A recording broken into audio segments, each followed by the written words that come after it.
Back 721-1290 or 1-800-568-5309. This is News Talk KGVO, AM 1290 and 98.3 FM. KGVO, Missoula's news and weather station. Hey, good morning, everyone. Welcome. It's the Tuesday, April 9th edition of Talkback. And Talkback is brought to you this morning by Y West Storage out at the Y on Two Smokes Way. If you need storage for pricing and availability, here's their number, 406-510-0590. Because at Y West, we're making room for you. Also brought to you by Harrington Surgical Supply. Appointments are preferred for mastectomy fittings and custom compressions, but walk-ins are always welcome. And also brought to you by Phillips Janitorial, offering both residential and commercial cleaning, your home and your office. And no job is too big or small, so your satisfaction always guaranteed when you call 406-260-6617. The views and opinions expressed on Talkback are not those of the staff, management, or advertisers. All right, welcome, everybody. Good to have you along. I'm Peter Christian, joining us here in the studio this morning, of course, the one and only Nick Christensen. Good morning, Mr. Nick. Good morning. All right, and joining us for the very first time, we are privileged to have with us the newly minted, if you will, Missoula County Public Schools Superintendent Micah Hill. Good morning. Good morning. Thanks for having me. It's a pleasure to have you, sir. All right, tell us a little bit about Micah Hill. I had a chance to interview you before as you were getting the job. Yeah. So you came from Kalispell. Came from Kalispell, spent 25 years of my career there raising my family. And an opportunity came up when the position was open here. At first, I was not interested. Very happy in Kalispell, great people, great community. And but I have 3 kids, all adults, and they live here in Missoula. My oldest is an attorney here in town, went through the University of Montana and law school. I have a daughter who is in PT school and a son who is student teaching right now. Wow. Yeah. I am sorry. I'm sorry, Micah, but you do not look old enough to have 3 adult children. I'm sorry. Yeah, thank you. How about I love you some of my gray hair if you'd like. Well, we got started early. Okay. Yep. Well, good. It's good to have you here. Thank you. Now, tell us how your journey has been since you walked in and found your desk and began to arrange everything and began. You've been going on the tour, all the civic clubs and organizations. Yeah, right? yeah. It's certainly a whirlwind. There's definitely a learning curve when you've been somewhere. In the position in a district for 25 years, you know the people, you know the personalities, you know the challenges that exist. And coming to Missoula, I would say that the job is relatively the same. You have the same issues, the same challenges, but it's a different cast, a different group of people. I have a new school board, great people to work with, very supportive of education, of our community. And then just getting to know, it's a bigger district. Kalispell was about 6,000 students. Missoula is almost 10,000 students. So just that sheer volume and getting to know this community and the people in it. So as you have found your feet here in Missoula, what are you learning about this district as opposed to where you came from? I know there's nuances, there's special things going on, more schools, more population, yep. More kids. Yeah, I think, you kind of hit the nail on the head there. It's bigger. But what I find is, the same caring type of staff, people who day in, day out give their all for kids. We experience a lot of the same challenges in terms of hiring and filling positions, especially with what I refer to as our backbone workers, the people who work in food service and custodial and maintenance, even, bus drivers, even though they're contracted, it has a definite impact on us.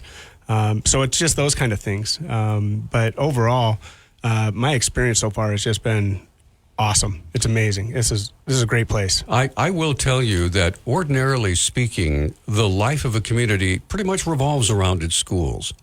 And what an important part they play in the fabric of the community and the fabric of every family. Yeah, absolutely. And when you're talking about the different activities and the different things that go on in terms of sports or music or art or just the organizations that exist within our schools. It's pretty amazing, and just the depth that they're out within the branches of the community. All right, well, I'll tell you what, we're up against our first break. Whew, you made it. All right. And the phone lines are open. If you have a question or a comment for new MCPS Superintendent Micah Hill, he's right here in the studio. He's got his headphones on. He'd love to take calls from you. But when we come back, we'll talk about what everybody is anticipating is the levy that's coming up.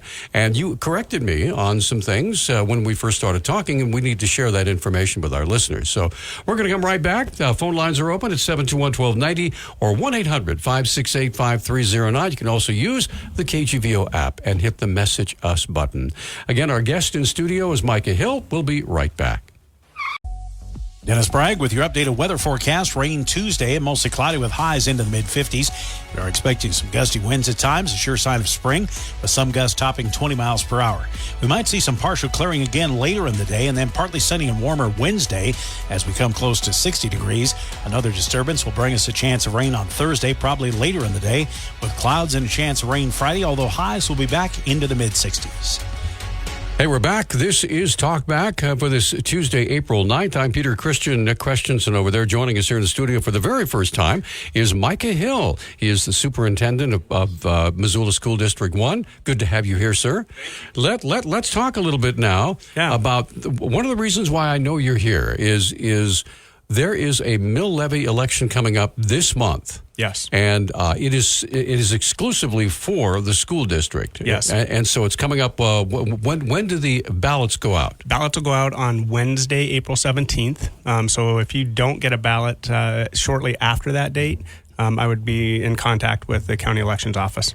Okay. And then the actual election date is May 7th, Tuesday, May 7th. So the ballots will go out. So we have a chance to talk about it, think about it, pray about it, get together with friends and family, whatever. What do you think? What do you think? What do you think? And then we need to vote. Yeah. And it's either a yes or a no. Yep. Right? Yeah. It's pretty simple. Yeah. So tell us what you're asking for. Yeah, so there's actually 4 components to our levy request. The first 2 that I'll talk about are what we refer to as operational levies. So in a really simplistic way, school budgets are capped. The state says, here's your maximum budget, and it's based on the number of students you have. We are only going to fund 80% of that. So you think you have a glass of water, it's 80% full. Where's that other 20% come from? The other 20% comes from the local community. And so every year, almost every year, the school districts across the state of Montana go to their local taxpayers and they say, will you please fund the rest of that gap between 100% and 80% to keep our schools open and running? They're operational levies. 90% of our operational budget is salary and benefits, just plain and simple. It is paying teachers, it's paying custodians, paraprofessionals, everybody in the district. The other 10% are what I refer to as the must-haves. Those are things like property and liability insurance, utilities, books, desks, glass in case a window breaks, a boiler system, whatever it may be that we have to have in order to continue operations. And so right now, the 2 levies that we're looking at for operational, one is elementary and one is high school. The elementary levy is to get us to 100% is $105,000, which represents about 78 cents per year per 100,000 of assessed value. So not market value, not what I would go on Zillow and see what my home value is. Right. This is the value that the county puts on or that the state has assessed and said, this is what we're going to tax you on. And then the other one is on the high school side is around $400,000. And so, again, that gets us to that maximum budget. And the cost on that is $1.65 a year per 100,000 of assessed value. All right. And so the total of the levies that are the ask is what? Well, the total. So for between those 2, one's elementary, one's high school, right, is about $500,000. But then we're also asking for 2 safety levies. So one of the things that the state legislature recognizes that there are dollars that compete for general fund dollars because of the way our funding formula works. And what they've created are what I refer to as tools. So they've created this tool for technology. If you can convince your voters that technology is important in education, we want our kids to have access to the resources and tools that they will need for later in life. you can ask your voters to support a technology levy, which Missoula did about 10 or 12 years ago. And so that's funding for that. Instead of having to take it out of the general fund, we've done that. Another area where they've looked at is safety. We spend an inordinate amount of money on school safety. Everything from the key cards that we need to get into our buildings, the secure entries, the camera systems, the software that keeps our kids' email accounts from getting spammed, so any kind of malware stuff. But we also pay for our school resource officers with general fund dollars. So these are all dollars that are spent in the general fund. We spend about $4 million annually on safety-related expenses out of our general fund. And what we're doing is we're asking our community to support that in a safety levy. It's a new tool that the legislature created a couple of sessions ago. And we can come to our community and say, would you please support paying for safety out of this levy as opposed to out of our general fund? So on the elementary side, we're asking for $1.5 million, and on the high school side, it's $1 million. And so between the two, and what we're trying to be sensitive to and cognizant of, especially with the board, is that there's a lot of tax fatigue. And we recognize that there are other levies that are going to be asked for. We recognize the levy from the fire department, which personally I support. I think it's great. I'll vote yes for it. But also safety for our students and our staff is equally as important. And we didn't ask for all that we spend. We're asking for our community to support a portion of that. All right. Let's get to the phones, and Rich is waiting to visit with you. Rich, good morning. You're on with Superintendent Micah Hill. What's your question, please? I just was curious about budget cuts with decreased enrollment. Really curious what that looks like as far as numbers or percentages. Everybody talks about a decrease, but nobody has a number, 5%, 10%, 50%. And why is that decrease happening? I'm just curious. All right, Rich, thanks for the call. Yeah, that's a great question, Rich. So 3 really big components to our current budget issues. The first one is loss of ESSER funding. So school districts across Montana got what's referred to as ESSER funding. It was federal COVID relief aid. We spent about $34 million over the last 4 years. 95% of that went into staffing. So we were hiring behavior interventionists, academic interventionists. We're trying to rebound from kids being out of school. And so we spent significant resources there.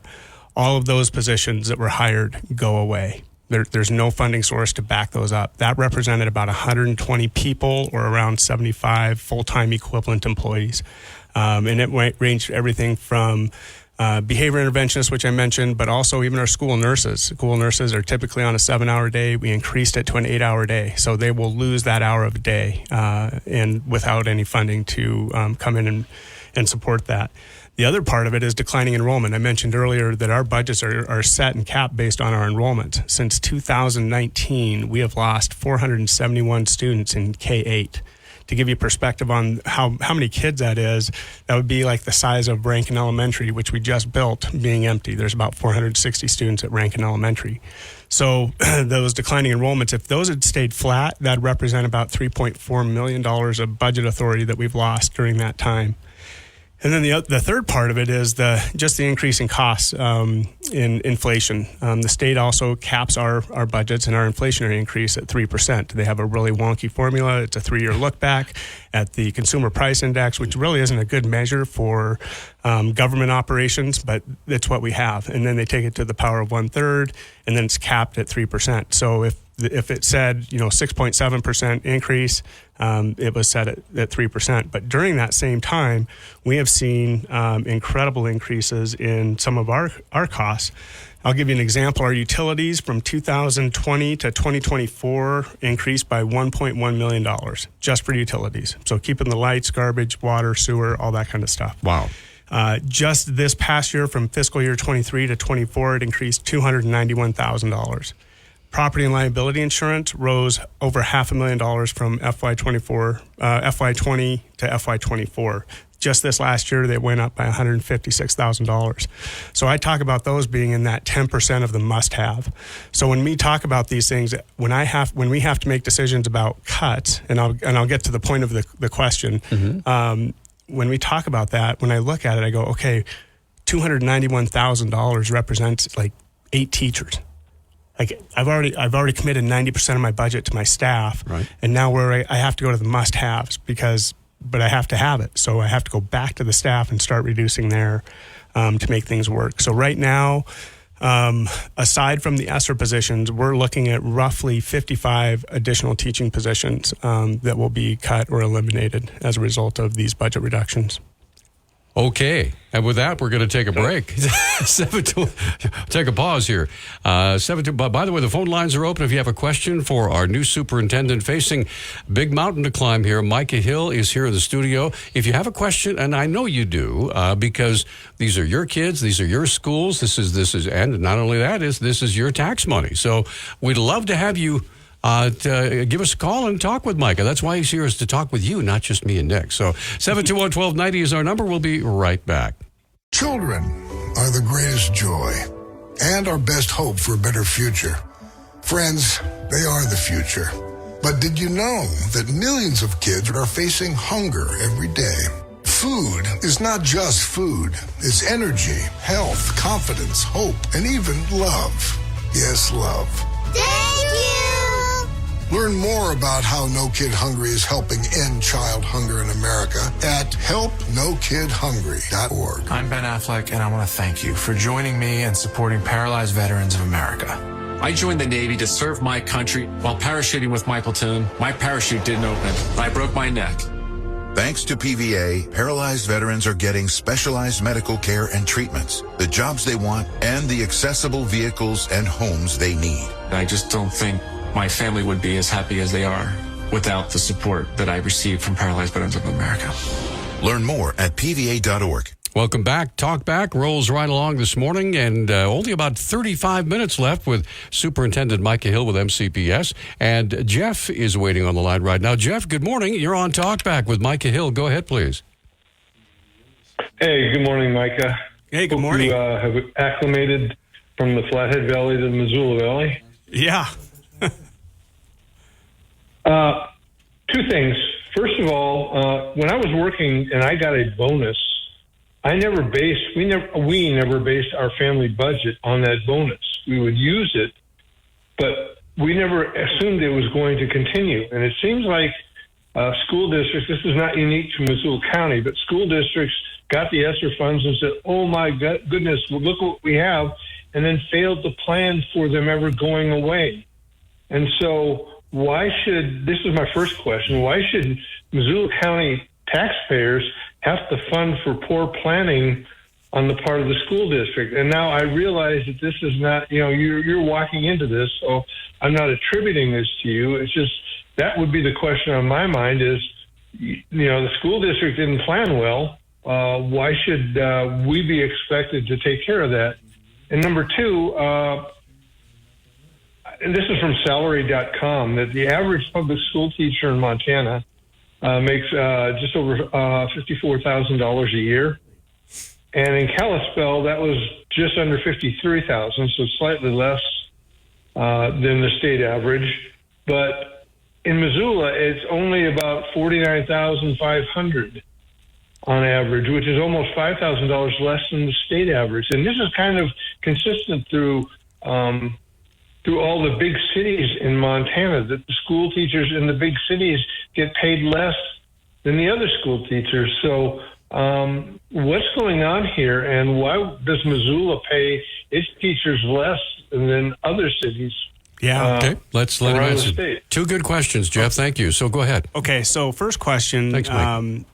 School districts were put into an interesting position where they got a windfall of money that they'd never had before. And because they faced an unprecedented challenge. And so, when it was given to us, they were told this is to either prevent, prepare, or respond to COVID. So that's what we did. Different school districts, we did a little bit differently in Kalispell, Missoula. I don't think there's anybody currently on the board that helped make those decisions, or administration that has a regret about how it was done. I think the challenge is that how you communicate, like we knew internally, and our staff they signed a 1-year contract. They knew that these funds were going away. But if I was a brand new parent of a kindergartner in 2020 and I sent my kid to school, all I've ever known is that these supports and services were available for my kid. My kid had an art teacher in every single year of school. And we paid for those positions with ESSER funds. Part of it was a strategy to try and separate kids away from each other, to make our groups a little bit smaller, keep our class sizes smaller. And really what we're facing is kind of a recalibration for the district. And, I looked at, just historically for Missoula, always grateful to this community that they support every levy and always have. I mean, it's impressive and unprecedented, really. The last time this happened was about 2003, 2004, and I think Jim Clark was the superintendent then, and we had to close schools. We were consolidating schools and closing down schools, Mount Jumbo, Prescott School. And so there are times when we just have to kind of hit the reset button and say, okay, this is kind of where we're starting over.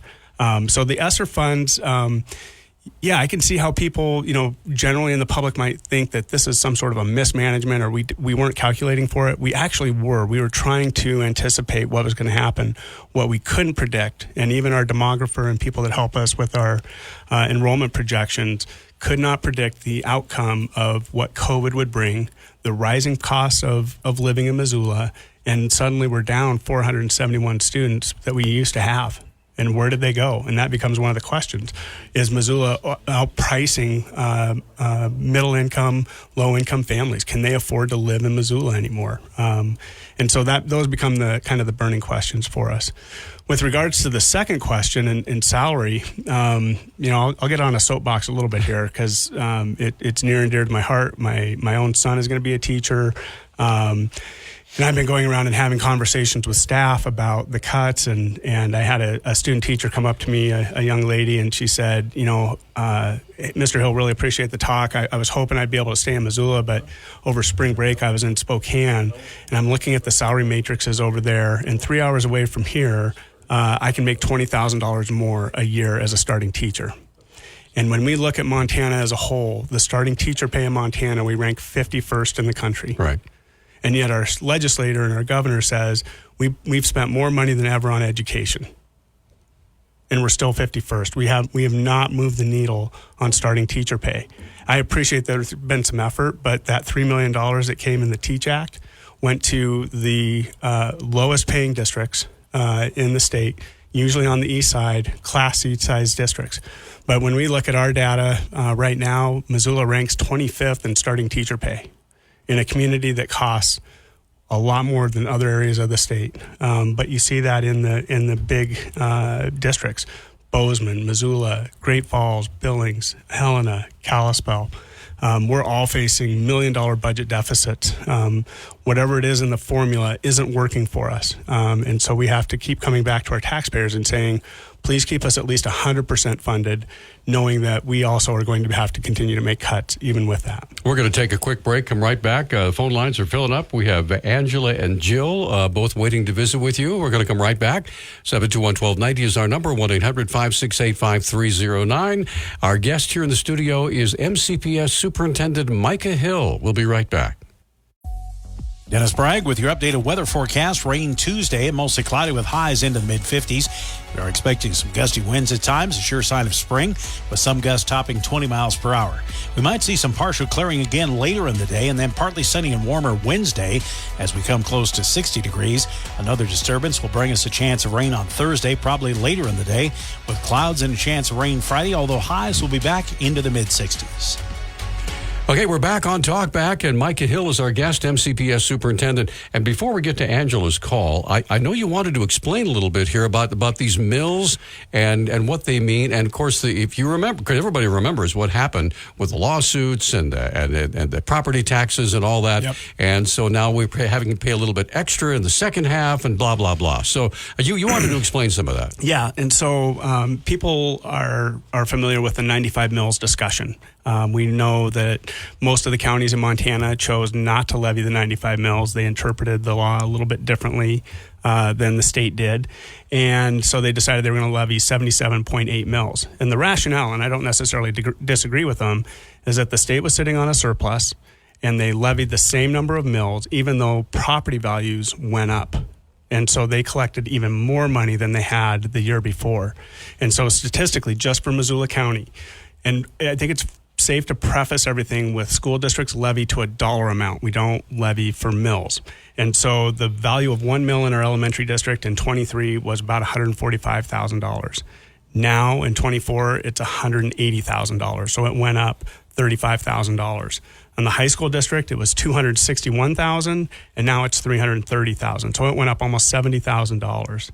And to give you context, so the value of 1 mill in Missoula in the high school district is $330,000. The value of 1 mill in Superior or Mineral County is $5,196. Huge difference. 95 mills are collected from every taxpayer in the state. And what it does is it all goes into the general fund. It does not come directly back to schools. It goes into the state's general fund, and it's called equalization because in Superior, 1 mill is only $5,000. In Missoula, it's $330,000, and they have an obligation to fund 80% of our education. And so that's their legal responsibility. So everybody pays in. So to put it in context, Missoula Elementary School District sent in $3.3 million more to the state this year than last year in the elementary district, and we sent in $6.6 million more in the high school district. So we sent in almost $10 million more this year than last year. Our elementary district, after all budgeted funds are accounted for, received $50,000 less from the state, and we sent in $3.3 million more. On the high school side, we received about $450,000 more than we did last year, but we sent in 6.6. So there's kind of a narrative when all of this came out that somehow school district, my property taxes went up. Look, I'm looking at my tax bill. It says education. It says equalization mills. Surely school districts are rolling in the money. That is not true. Our budgets are capped. We have a set dollar amount, and we have to budget for that amount every year. Just because everybody's property taxes went up does not mean that school districts received more money. All right, let's get right back to the phones and say good morning to Angela. Angela, good morning. You're on Talkback with Micah Hill. Go ahead, please. Good morning, Mr. Hill. My question is more of what is the county's relationship with these outlying schools such as Lolo, who's their own district. Seems like they have to put forth their own levies for school funding. We pay into Missoula County Public Schools, but don't necessarily see a return on that investment other than at the high school level. I've also found it redundant that we have our own superintendent, 2 principals, 2 vice principals, and we only have a K through 8. When people I think assume we're part of that Missoula County Public School system, and it doesn't feel like we are. Yeah, that's a great question, Angela. And, thanks, Angela. One that I've fielded many times. Montana is really unique. There are over 400 school districts in Montana. Some of them are K-8 districts like Lolo, Target Range, Hellgate Elementary, and then you have high school, and then Missoula County has its own elementary district, but then you also have a high school district. And so if you live inside the boundaries of the Missoula High School District, yes, you are paying taxes towards the high school system, but you're not paying taxes towards the elementary system of Missoula. You are paying your taxes to the elementary system of Lolo. And so some of the things that you're referring to, and sometimes people will refer to it as consolidation. Why 407 districts? Well, Montana is really a state about local control. People really, Peter, you mentioned earlier that schools are the lifeblood and part of the fabric of a community. And people really want to have a say in their child's education. And the further removed they feel from that, the more angst it can create. Could there be savings? Absolutely. Yeah. Are there redundancies in the fact that we're paying for the same computer systems and business clerks and different positions? Yeah, it is. But I would also say that, if Missoula were to be consolidated with Lolo or Hellgate or Target Range, I would still need a building principal at those schools. Maybe not the superintendent, but that's part of it. And so each of those school boards elects their own trustees to govern and do policies and set budgets for their schools. We're going to come right back. 721-1290 is our number. Jill and Steve are still waiting to visit with you. Again, our guest here in the studio, Micah Hill. He's the superintendent of Missoula County Public Schools. New this year, and he's jumping in the deep end of the pool. So we're going to come right back. We'd love to have more calls for it because this is about your schools, folks. And so the phone lines are open at 721-1290. We'll be right back. We've all got... Welcome back to Talk Back, and this hour is just flying by. I really appreciate you, Micah, spending time with us. Thank you. Absolutely. Appreciate My it. pleasure. We're not done yet. Okay. Let's get Jill on the line. Jill, good morning. You're on with Superintendent Micah Hill. Go ahead, please. Good morning. Hi, Micah. Kind of a two-part question. If these catastrophic budget shortfalls are kind of happening on roughly 20-year cycles, the last one was in 2003. First part of that question is, how does MCPS better prepare for the next time? And kind of the second part of that is, we hear a lot, schools need more money. And to an extent, I can agree with that. But on the other side of that is that schools need to be held accountable. Those two things go hand in hand. And what I mean is, do students and families and taxpayers, what do they get for those extra dollars? Do they get more social emotional learning, more politicized curriculum, or can they have the expectation that we can get more students to grade level? How can MCPS and education in general address those concerns? Good questions. Thanks, Jill. Yeah, Jill, thank you. Those are thoughtful questions. Trying to remember the first one. I was concentrating on the answer to the second one.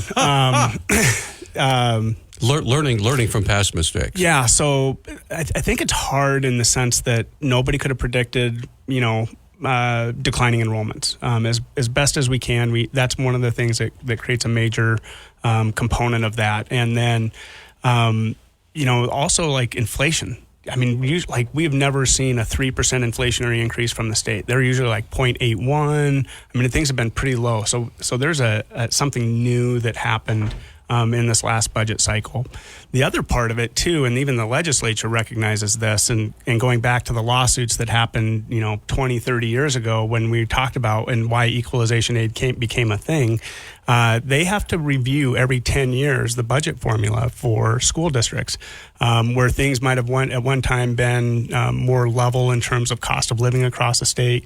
Now we see definitely on the western side of the state that we're having, just exponential growth and increased costs that have made it a challenge. So trying to prepare for that for the future. I mean, always got to be forward looking and trying to anticipate some of those things. And then some of them, it's really hard to be able to do that. But I think that's part of the job of the superintendent and the board to really look forward and say, okay, what is this going to look like for us in future years?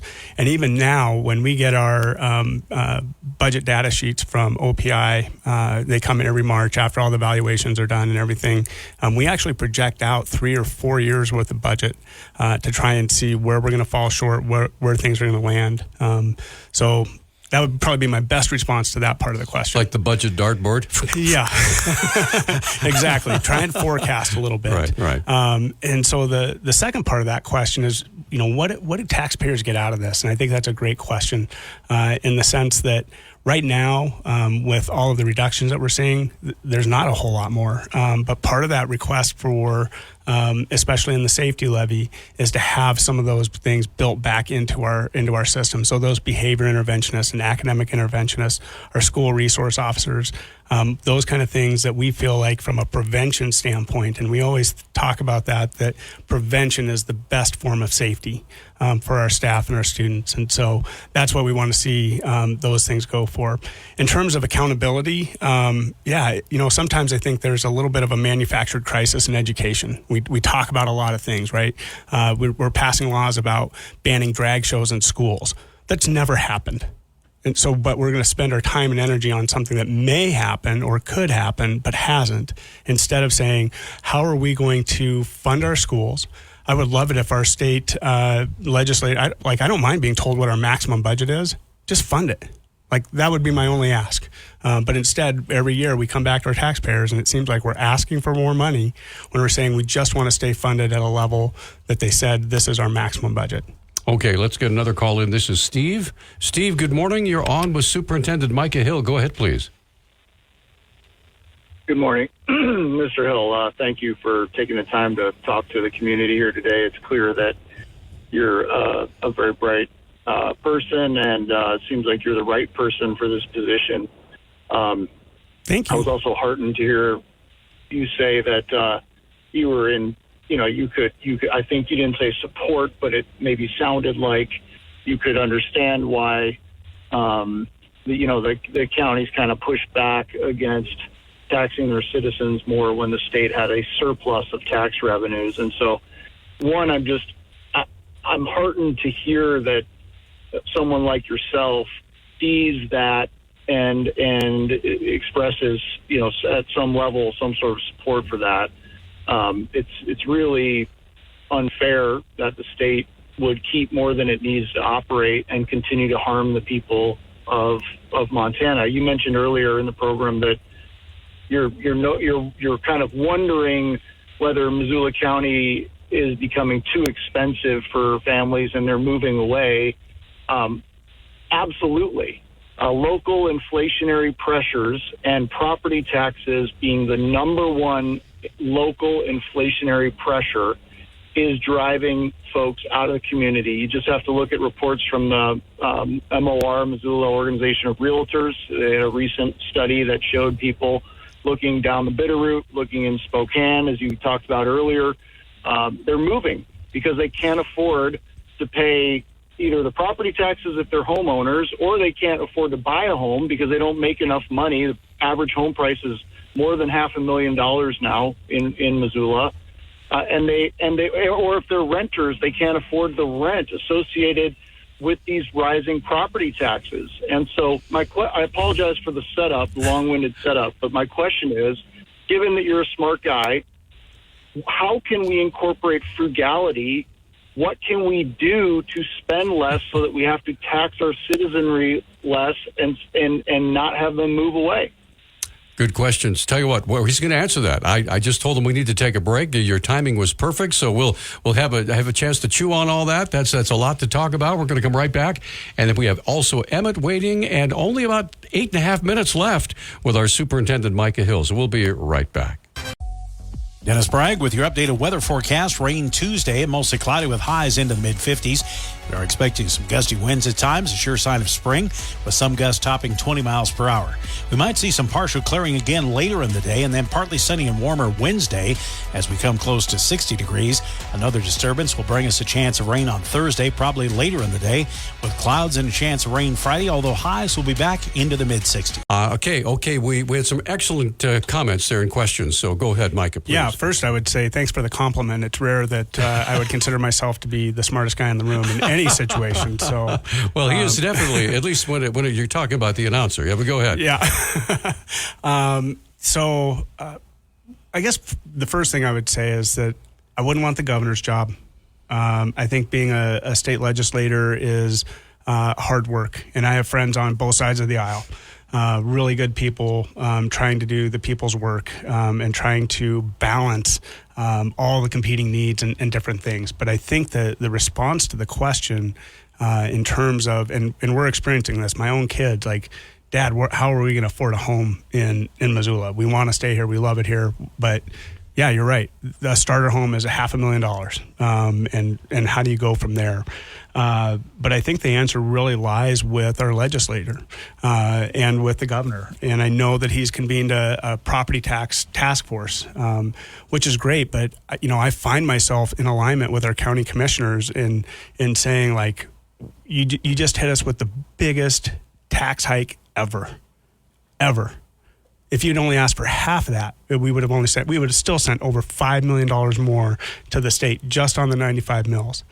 And they had an opportunity to try and figure that out, but they didn't. And I know, and it's no criticism. I don't pretend to understand all the inner workings, and I understand that we're trying to build economy and make our communities flourish and make our state be, the last best place. Right.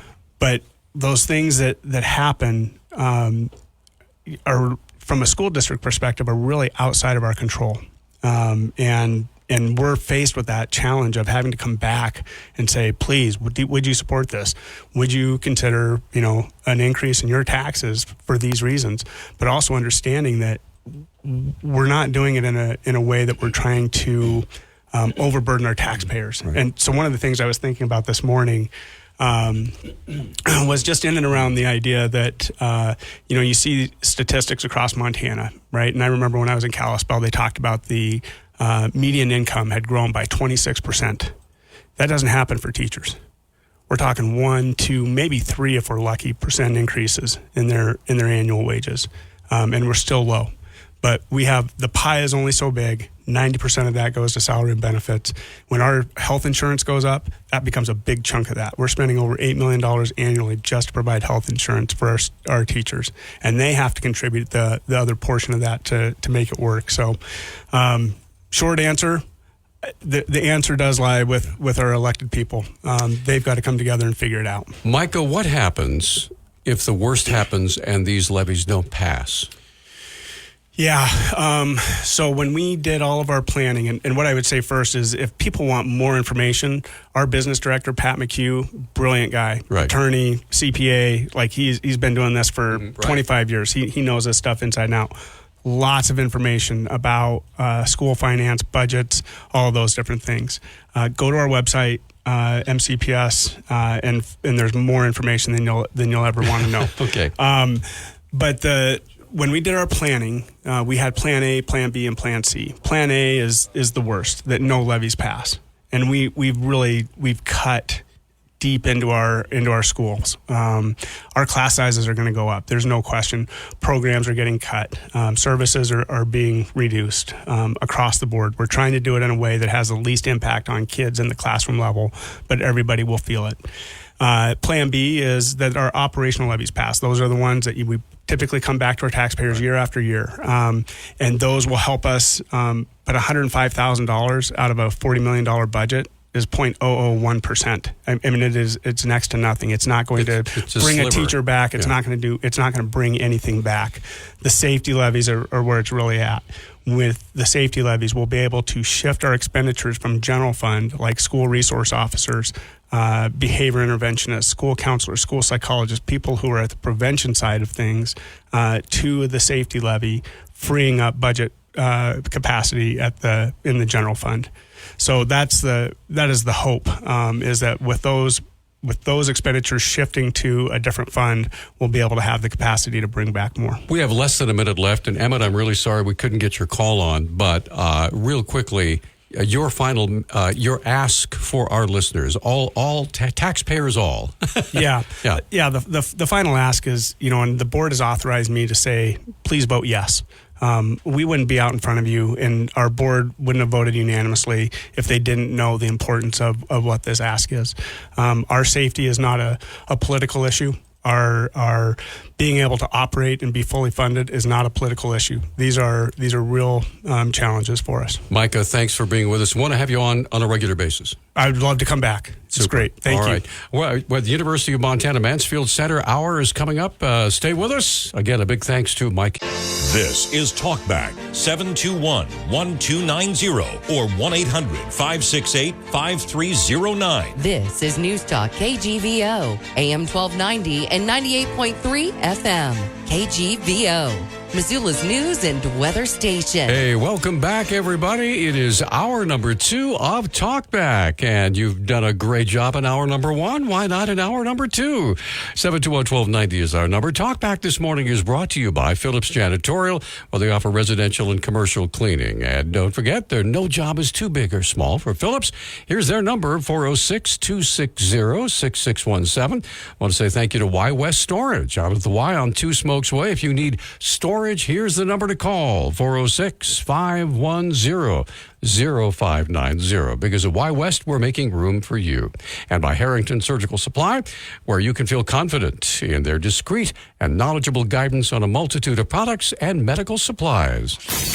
The views and opinions expressed on Talkback are not those of the staff, management, or advertisers. Well, we're continuing to talk about education, but on a higher level, so to speak. And, of course, any questions and over there, wait to take your phone calls this morning, 721-1290. We are privileged to have with us Katie Vaughan. She is with the Mansfield Center at the University of Montana, and you're the Director of Civic Engagement. I am. All right. Thank you for having me. So I'm really anxious to find out what this is all about, because many times we we drive past the Mansfield Center, the Mansfield Library on campus, and we know it's there. Yes. And, of course, people get involved in basketball games and football games and pep rallies and all that sort of thing. But when it comes to the Mansfield Center, let's talk about civic engagement and what you do. So the Mansfield Center was formed in 1983 by Congress, and it was to continue Mike Mansfield's legacy, and a big part of that legacy was strengthening democracy in addition to international engagement. And I was hired earlier this year in January because we received a very large grant from the Department of Defense last fall, thank you, to promote civic engagement and promote civic education. We've seen there's a huge gulf in our country when it comes to civic knowledge, and we're seeing in our politics and our, also some divides within our country. Mm-hmm. And the Department of Defense recognized that we need to do something about that. So they awarded grants to the University of Montana, Harvard University, Johns Hopkins, and Indiana University. Wow, we're in good company. No kidding. Yeah. To kind of focus on strengthening civic education. Now, why the Department of Defense, I wonder? I think there's a recognition on their part that it can be a national security issue to have, our country not understand our government. Mm-hmm. And we have seen some acting out. So you might want to just real quickly just give an overview of what the Mansfield Center does. And when you talk about civic engagement, people are coming to you and asking questions, mm-hmm. that sort of thing. And of course, you're also coming to the public like you're doing right now, and promoting this civic engagement. So tell us what you're engaging for. We're engaging in a lot of things. We kind of two sides of the house at the Mansfield Center. We have our domestic focus, which I work on, mm-hmm. And then we have a foreign policy, foreign outreach side of the house, international side of the house that has international programs and exchanges, and they're really reflective of Mike Mansfield's life. He was the longest serving Senate Majority Leader and steered our country through, some turbulent times, some difficult times, and did a lot of exciting work as well. And then he went on to become the longest serving ambassador to Japan. He always had an interest in Southeast Asia from the time he was a young Marine. Mm-hmm. And that continued throughout his life. He was a professor of Southeast Asian studies at the university. And so we engage a lot in Southeast Asia and doing kind of people-to-people exchanges. We also have another part of the center that's a defense critical language and culture program. Wow. That's through the Department of Defense as well, where we bring in active duty military before they're deployed to different countries to do intense language and culture training before they go out. I remember a gentleman named, I think it was Odo Fluke. I don't know if you ever met him before, but years ago when we first started this program, I think it was Dr. Fluke, was the resident person doing what you do in helping people who are going to be sent to a mission, say in Malaysia or China or Russia or whatever it might be. And he was so well versed in all of these cultures that he would sit them down and say, okay, let's say you're going out to breakfast. So here's what you do, here's what you don't do. Mm-hmm. And so I don't know if that's what you do, but I was absolutely, fascinated by his breadth of knowledge of what he used to do. And so whenever I think about engagement with foreign, embassies and things like that, I always think about him. Yeah. And the wonderful things that he contributed. Yeah, so, anyway. And we do. Our international team does do some of that. They do prepare people to go to various countries. We have people who were just in Vietnam, just in Korea. We have people going other places as we go on. But I'm working more on the domestic side and what we're going to be doing here in Montana and in the region. To promote democracy and to strengthen democracy. Well, we are up against our first break already. Okay. Whew, you made it. Okay. 721-1290 is our number. If you have a question for Katie Vaughan, she's here to talk with you. She's the Director of Civic Engagement, talking about democracy and civic engagement here in Missoula. And I know you'd like to get engaged. Well, sort of. 721-1290 is our number, 1-800-568-5309, and our phone lines are open. And you can also use the KGVO app to message your question for Katie. So we'll be right back after this. In a world of complicated... Dennis Bragg with your updated weather forecast. Rain Tuesday and mostly cloudy with highs into the mid-50s. We are expecting some gusty winds at times, a sure sign of spring, with some gusts topping 20 miles per hour. We might see some partial clearing again later in the day, and then partly sunny and warmer Wednesday as we come close to 60 degrees. Another disturbance will bring us a chance of rain on Thursday, probably later in the day, with clouds and a chance of rain Friday, although highs will be back into the mid-60s.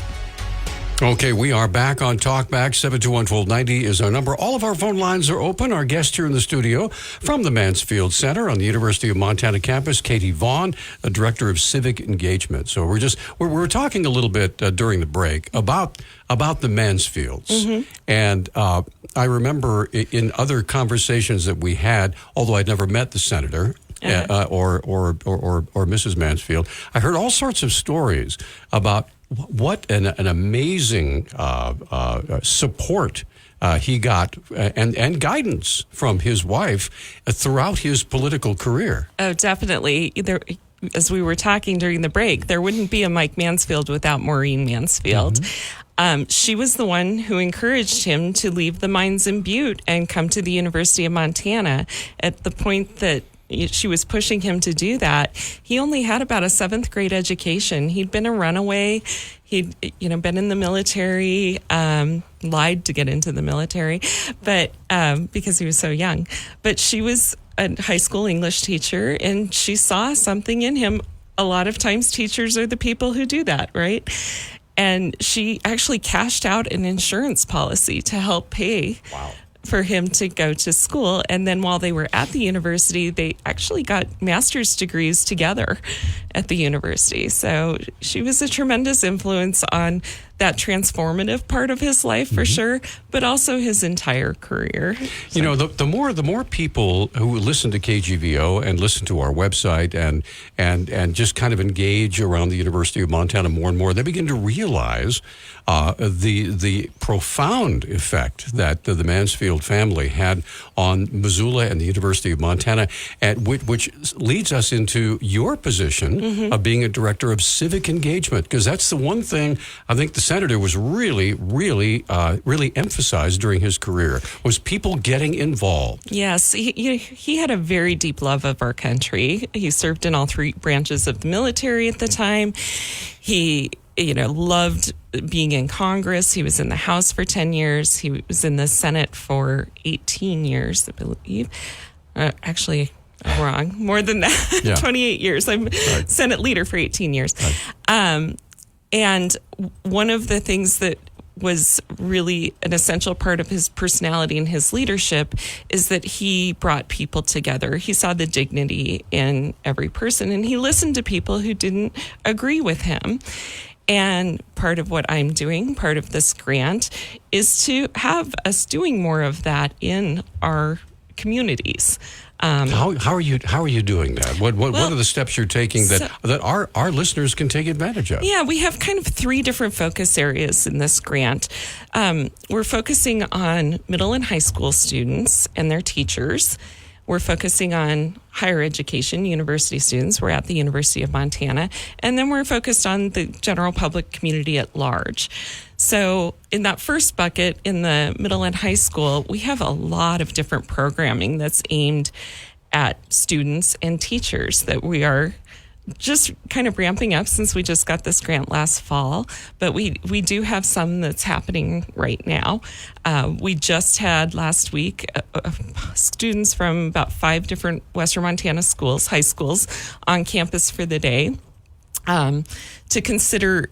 The theme was innovation for the public good. We've had an innovation event, and we kind of married those 2 things and had them act as UM students for a day and go to different classes and go on tours. But that public good was a theme that ran throughout the day.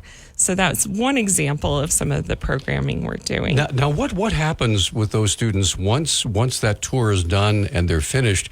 Is there an overview? You sit down with them, or you sit down with the classes they were at, and you learn what they learned, or what's the response like? Yeah, we do surveys after the fact, and we keep in touch with their teachers. So we kind of, procure some information about what they gained from that day. That's a one-day event. A lot of our other programming is more ongoing. We have tonight, for example, another program we're running. It's called the Big Sky Leadership Forum, and we have about 20 students from all over Montana gathering over Zoom right now once a month to listen and meet a significant leader in Montana and cover different topics and be able to engage in a conversation with them. And then all those students are coming to campus this summer for a leadership retreat of sorts. And they're going to be engaged also with members of the Missoula community, but learning some leadership skills that they can continue to exercise when they're back home. I will bet you that there's a lot of people listening to this program right now. We'd love to have some calls, by the way. It's 721-1290. But there's a lot of people listening right now that have no idea of the amount of, quote, civic engagement that you and your staff there at the Mansfield Center and the university in general is doing, because the university is a vital part of our community. But many times we drive by and think, oh, it's the hallowed halls, and I have a simple high school education. What do I know? That kind of thing. But what you're doing is you're reaching out and saying, we want you to come to us. We want you to learn all the amazing resources we have right here in our city. And we want to go to you, too. Right. We definitely want that town and gown is the term that you hear thrown around some. I like it. Yeah, I like it, too. We're not just going to sit on the fourth floor of the Mansfield Library and talk to each other. We want to be out. Think great thoughts.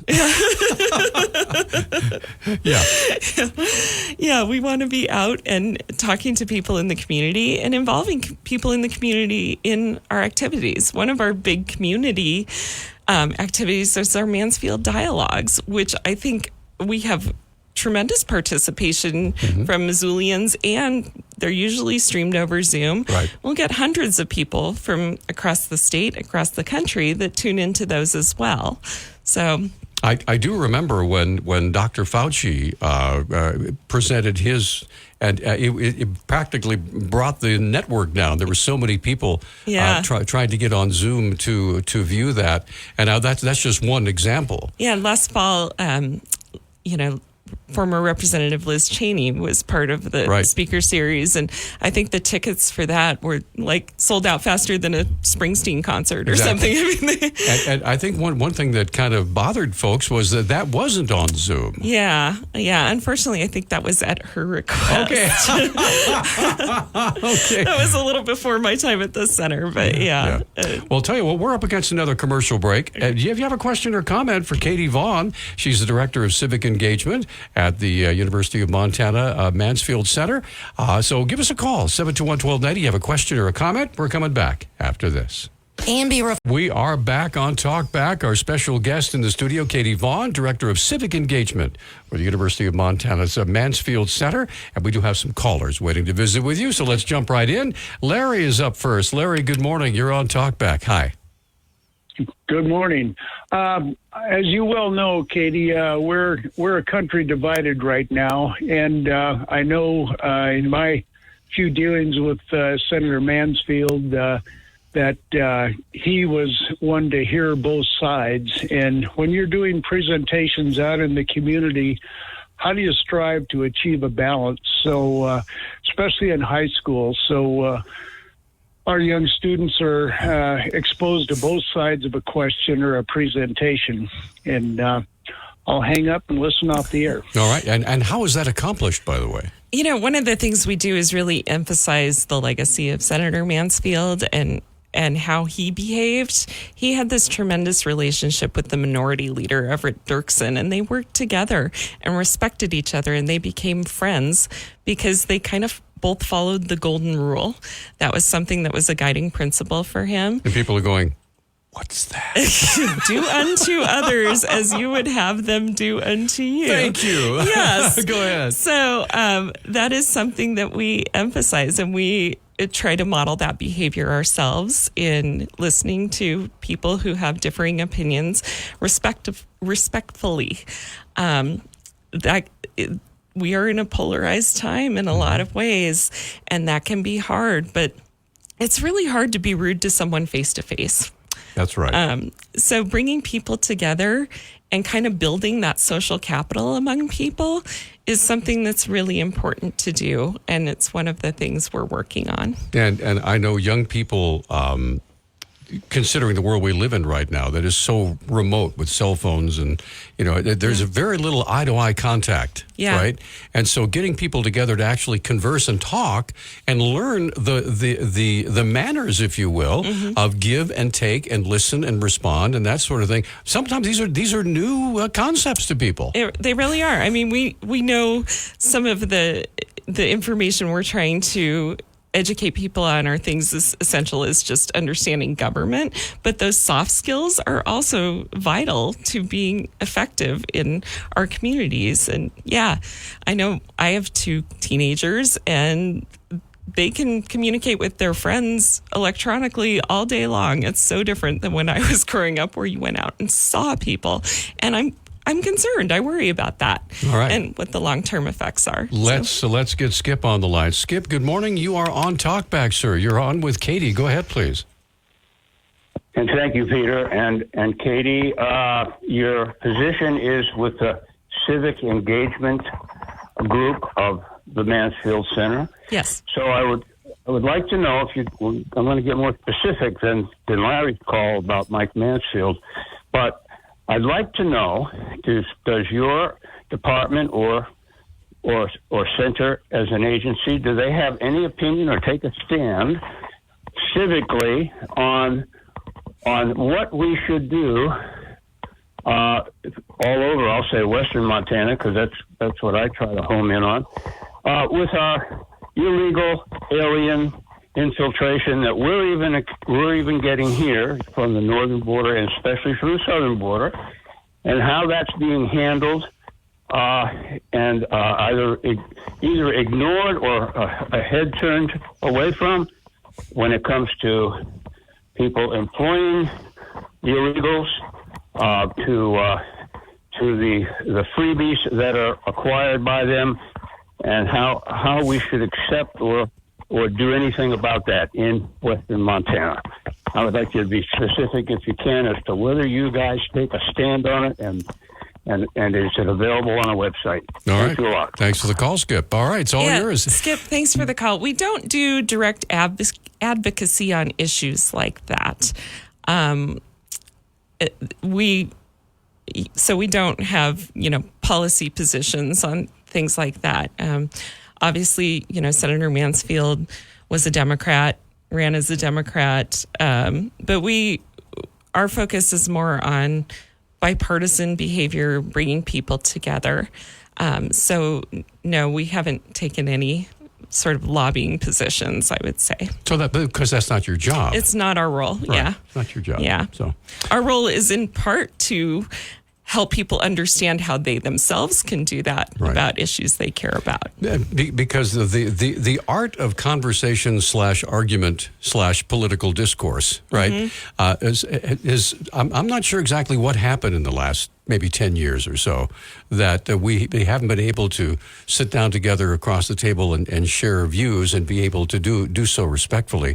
For some reason, that has taken a flyer. And it doesn't happen very much anymore, because when you watch the various news networks, doesn't matter, depending upon which side you're on. Yeah. If you're a liberal, you got to listen to CNN. If you're a conservative, you have to listen to Fox, right? So those two viewpoints very rarely have an opportunity to sit down together and say, here's what I think, what do you think? Yeah, it's very easy in our society to kind of silo yourselves off and be around people who agree with you and share your beliefs. It becomes an echo chamber, right? Yeah, it becomes an echo chamber. It does. I think one of the gifts for me of having grown up in Western Montana is that I grew up around a variety of people that had different backgrounds, and I am still friends and in contact with those people. So I do see some people who, experiences have been very different than mine, but we have this shared childhood and shared experience that way. So we are still able to talk to each other, and I think that's a real gift that we have here. And what you're talking about is the quintessential definition of civic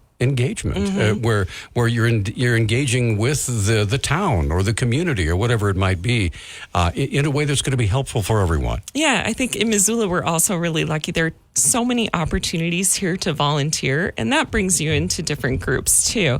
I mean, presumably you're choosing a group to volunteer with that reflects your beliefs, but that's one of the ways of being involved in the community, where you do meet different people who, may hold other beliefs that are not shared. So, yeah. And it's nice to get to know them. Yeah. We're going to come right back. Phone lines are open. Our guest is Katie Vaughan. She's the Director of Civic Engagement, Democracy and Civic Engagement with the Mansfield Center at the University of Montana. So if you have a question or comment, we'd love to have you. She's going to be here for another 28 minutes, so let's keep her busy. I will be right back after this.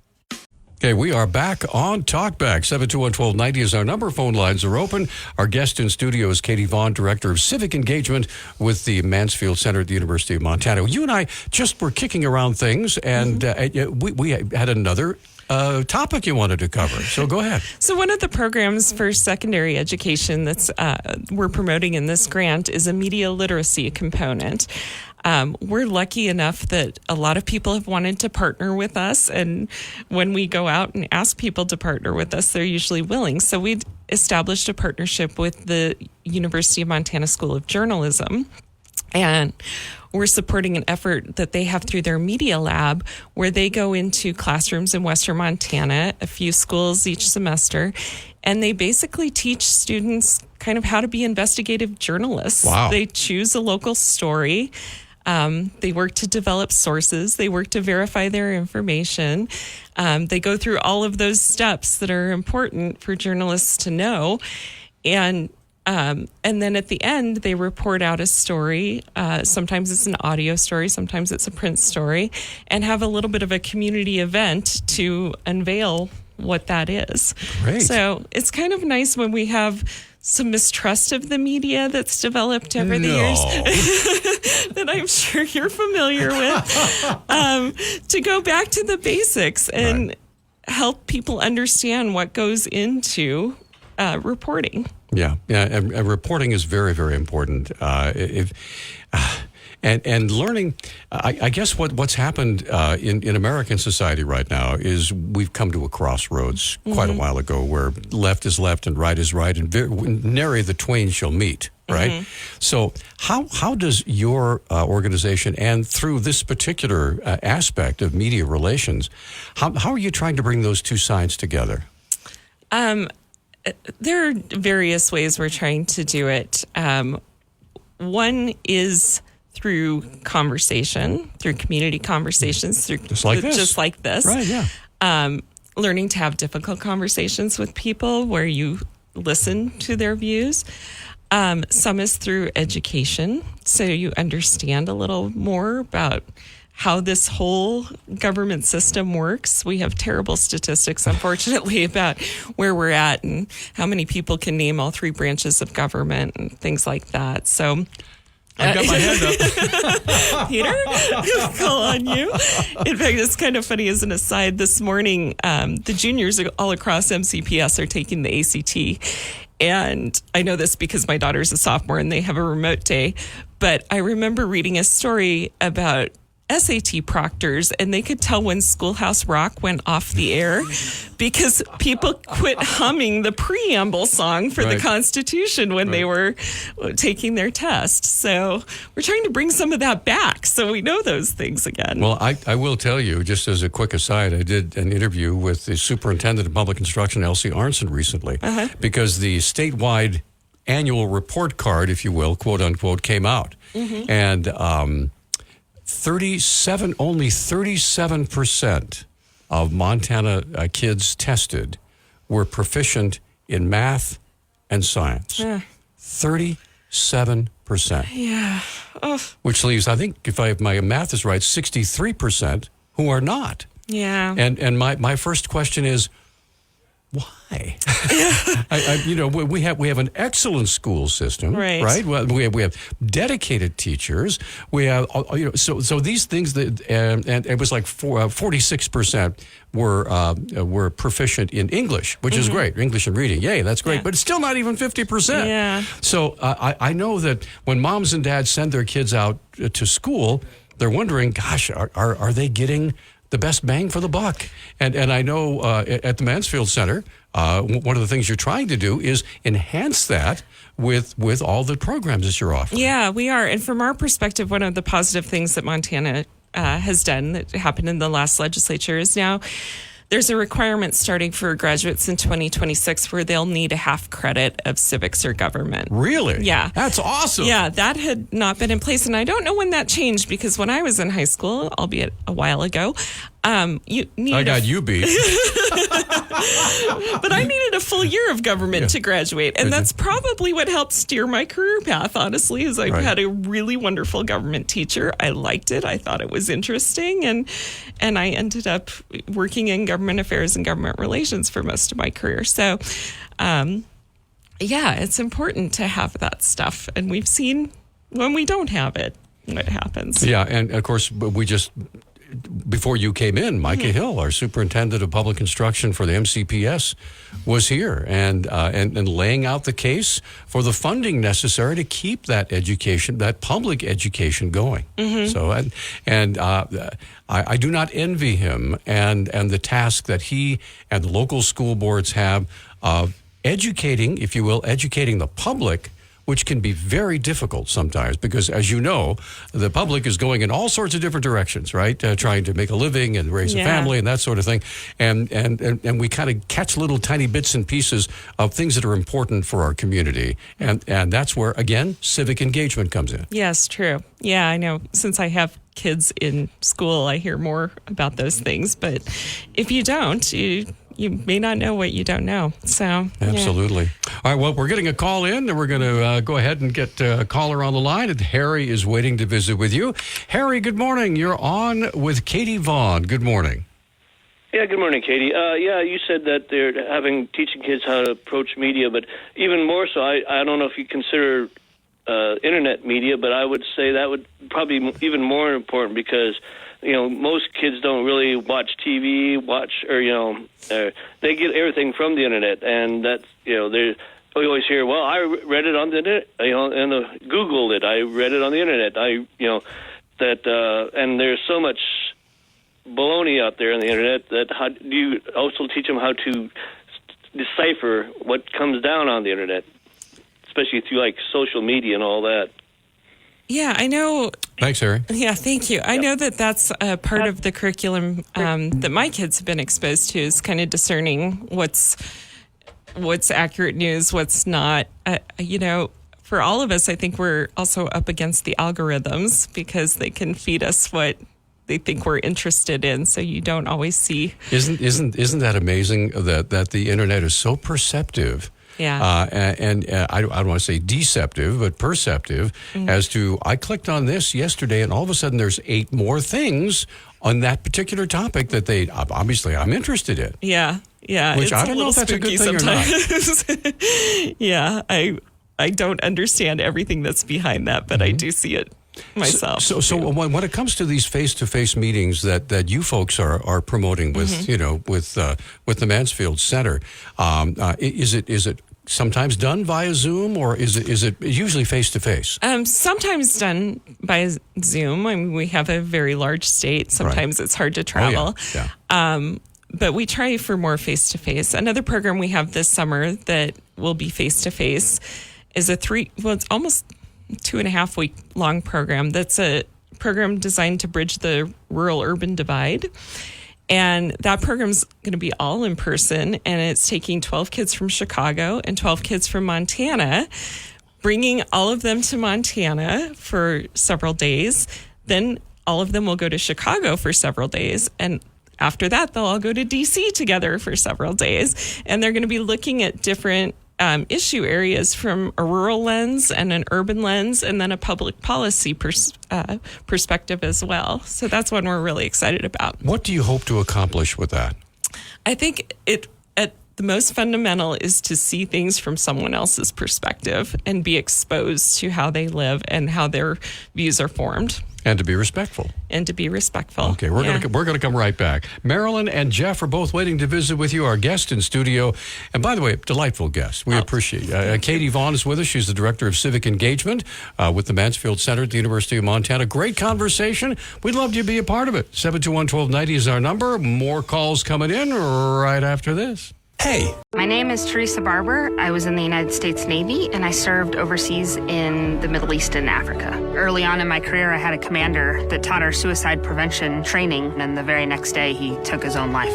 90% of suicide attempts involving a gun are fatal. My way of continuing my service is to help protect my community by being a responsible gun owner and by storing firearms safely. Store all your guns securely. Help stop suicide. Brought to you by End Family Fire and the Ad Council. Unused prescription opioid pain medicines can spell trouble. They can spell risk if taken by someone they weren't prescribed for, harm if accidentally taken by a child or pet, or overdose if they're not used as directed. Safely dispose of opioids before they can hurt your family. Find a drug take-back option such as medicine drop boxes. You may find these in your community at local pharmacies or police stations. Visit www.fda.gov/drug disposal. Okay, we are back. This is Talkback. I'm Peter Christian. The questions and taking your phone calls this morning.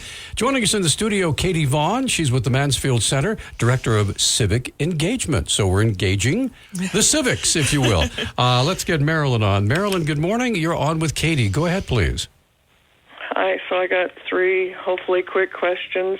First of all, I'm not sure that you answered Larry's question about how you get both sides out there when you're in the classrooms.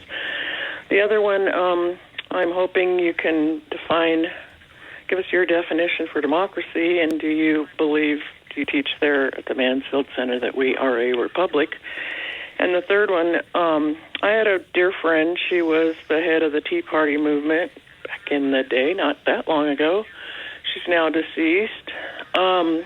She used to go to the Mansfield Center, and they wouldn't allow the Pledge of Allegiance there.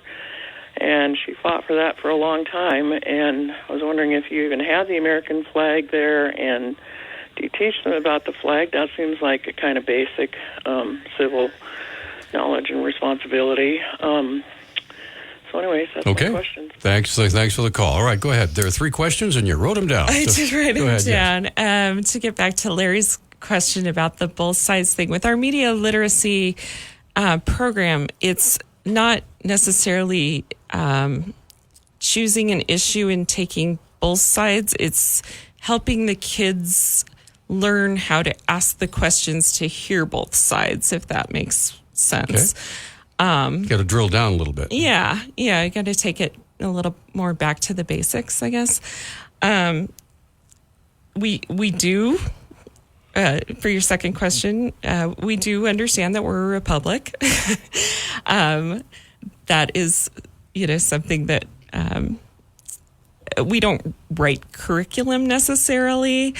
That's not quite our role, but having that basic understanding of how we're set up in this country, how our government is set up and functions, is something that is important to us for all of our staff. It's part of civics, if you will. It's part of civics, and having our own civic education is important. The Pledge of Allegiance, I'm not quite sure what that would have arisen from. Has it ever come up? It's never come up. Yeah. I'm sure we have flags in our office. We have a lot of Mansfield memorabilia in our office too. But we're an office environment, so it's not like a classroom where we're saying the Pledge of Allegiance in our office. But would you forbid it if somebody wanted to? I mean, is that something that you would say? No, let's not do that. We are very open. Great. Good. Good to know. All right, let's get Jeff on the line next. Jeff, good morning. You're on Talkback with Katie Vaughan. Go ahead, please. Hey, good morning, Katie. Two things real quick. I have a DoD background. I was in the Air Force and defense contracting. So when you talked about the language part of the University of Montana, that kind of intrigued me because I know that the Defense Intelligence Agency puts its diplomats in training through an intensive language series in D.C., and then Monterey, California has a Defense Language Institute, but I did not realize that the University of Montana teaches folks from, I guess you said, the Department of Defense in various languages. So if you could expand on that, maybe the types of languages, duration of training, that sort of thing.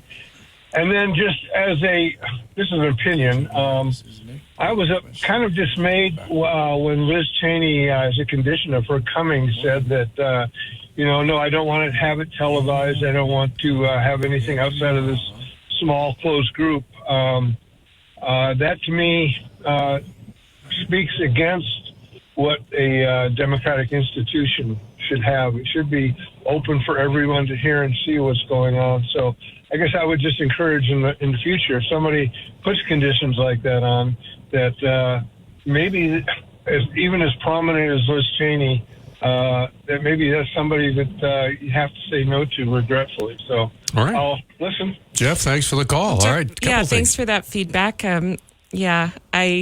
That was before my time, so it's my understanding that happened. But she did specifically request it not be broadcast on Zoom. Yeah. And she's on a speaking tour, and I'm sure it kind of diminishes the fee that she maybe can charge when everything is out there and available. So, but definitely hear your concern about that, and we'll keep that in mind. The DoD, the Defense Critical Language Program that we have, is pretty extensive. But it's active duty military. It's a little different, I think, than the Monterey, California Defense Language programs that are there. It varies. I wish I would have brought our impact report today, but the languages that are taught also change over time, and you can kind of follow the geopolitical situation in our world based on what languages are being taught there, and what countries that we have an up and coming increased interest in. But it is active duty military that come for weeks at a time and engage in classroom instruction that is very intense.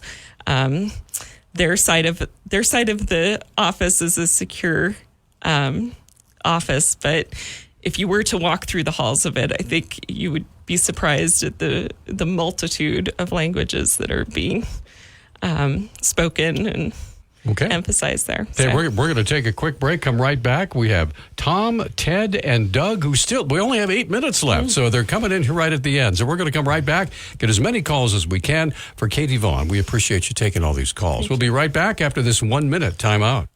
Okay, we're back.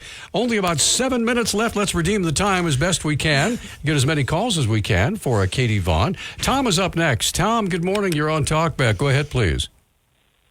Yeah, good morning. Good morning, ma'am. I just thought, in 1965, Senator Mansfield pushed through the Senate, the Great Society, for Lyndon Johnson to sign. And a lot of that had to do with K-12 education and the student loan program. So I'm just wondering, the Mansfield Center, what their opinion is and how the federal government's involved in K-12 education. And what the big topic right now is the student loan program. How's that working out that Senator Mansfield pushed through?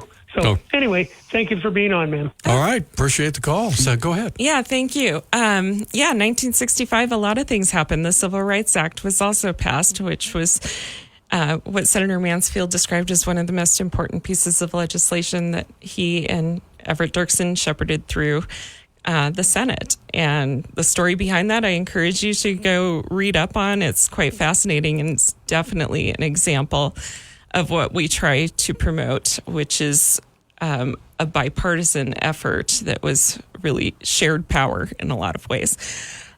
Like I said before, we really don't take policy positions at the Mansfield Center. We're not an advocacy organization that way.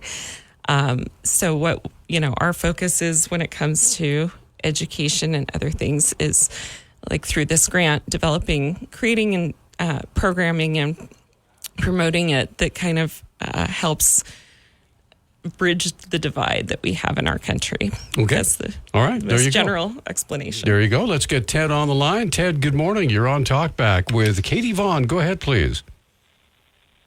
Good morning. A couple of days ago, Ecuador raided the Mexican embassy in Ecuador, and this problem's gonna. And they arrested one of their Mexican guy out of the embassy there, and this problem's going to continue to get worse and worse. And I predict the future, and I'm never wrong. And I predict that embassies and ambassadors and they're a thing of the past, and we won't have those in the future because the world is moving to isolationism. So I'm just trying to tell you to get ahead of it. All right. Okay. Any response to that at all? I really don't have a response to that. I think. So we should just all give up and go home. I think it would be unfortunate if we lost embassies and ambassadors for sure. And I will say Senator Mansfield is the only ambassador in residence that I can find who served under presidents of two different political parties. He served both under President Carter and under President Reagan.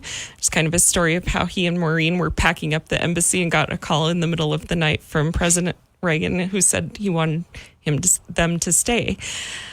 So I think knowing what we know, his role as an ambassador was really important to our relationship with Japan, and it would be unfortunate if we lost You bet. those. We have time for one more call. We have about 3 minutes left. And Doug, good morning. You're it. Yeah, you're the final caller for Katie. Go ahead, please. What's on your mind?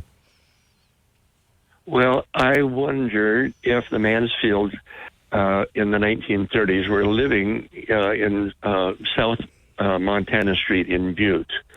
Like near the Milwaukee Depot or in the Muller Hotel. You wouldn't probably have. That sounds like a great question for our archivist at the university. We do have the Mansfield archives at the Mansfield Library, and I bet they could answer that question. Now, is that open to the public, by the way? You could make an appointment, I think, and go and see different things. There's some fascinating things they have in that collection, including handwritten letters from other famous leaders and gifts that the Mansfields received and photographs and all kinds of things. But I bet they would be able to answer that question for you. Well, let me tell you what happened. In 1962, I graduated from the university here in Missoula, majoring in journalism, secondary education, and art. And I decided immediately to drive to New York in 1962, and I got a job working for an ad agency about a half a block from the UN building. And I was the low man on the totem pole. There was 100 employees there. And when I was being interviewed, they were curious about my education. And I said I'd graduated from college. And I remember they said, "My God, they have colleges in Montana."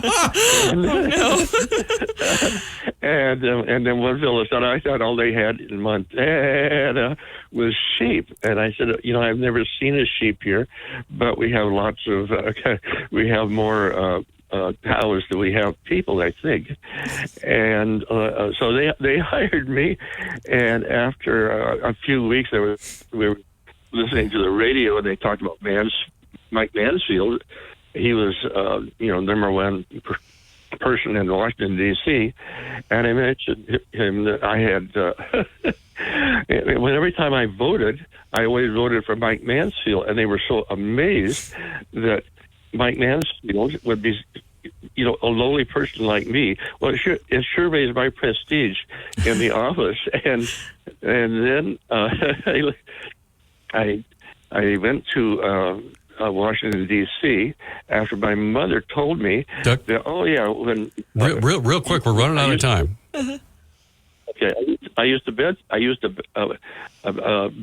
for the Mansfields. Oh! And I went to Washington, D.C. with a bunch of friends, and we went to the Capitol, and I told the secretary, and he invited me in, and we talked to Mike Mansfield about old times, and then I met him another time here at the Missoulian.